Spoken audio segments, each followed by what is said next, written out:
This is Adeline Siew, editor of Pharmaceutical Technology Europe.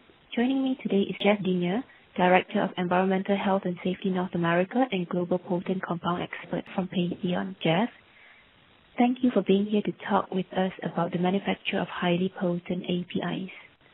What are some recent technology improvements or directions for advancing the manufacture of highly potent drugs? In my mind, it's an exciting time related to manufacturing high-potency compounds.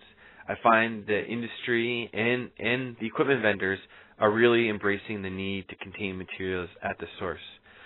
Vendors are coming up with new and innovative ways to improve containment of highly potent products and drugs.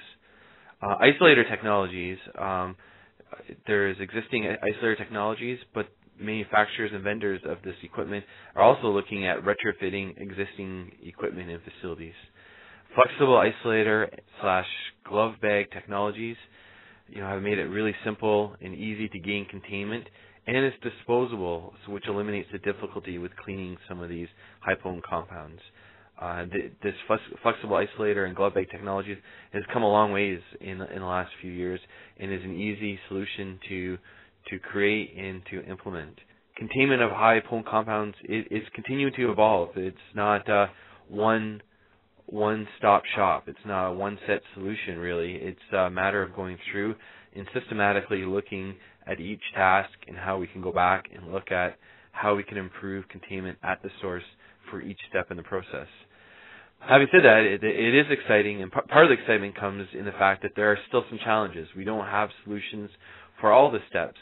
And really, when I look at it, there needs to be a mindset change, and I see that mindset changing as we progress and as we evolve. And it needs to change from how we typically have handled pharmaceuticals, especially oral solid dose in the past. We need to look at how we can minimize the handling of the active ingredient. We need to look at bringing in active ingredients pre-weighed potentially, ways that we can reduce the amount of sample. We need to look at how we interact with equipment. In the past, there would be scraping of equipment to improve yields. But with high potent compounds, that really needs to be reevaluated to see if that is the right solution or not.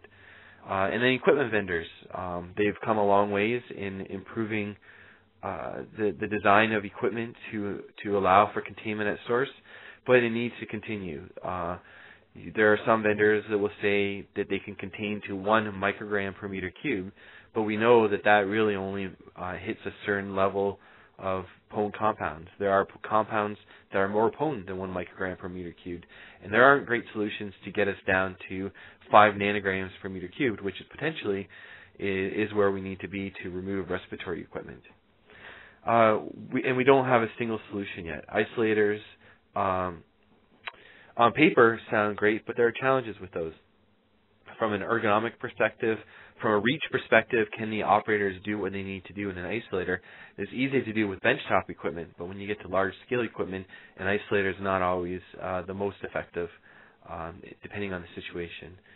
And the other challenge, I think, is the sensitivity of air sampling.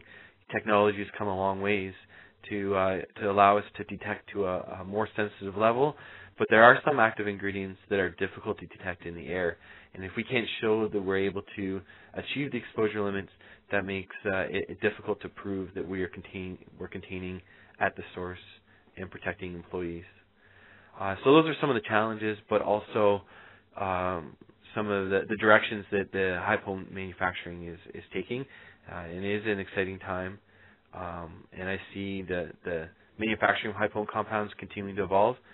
Thank you for your insights. This is Adeline Siew, editor of Pharmaceutical Technology Europe.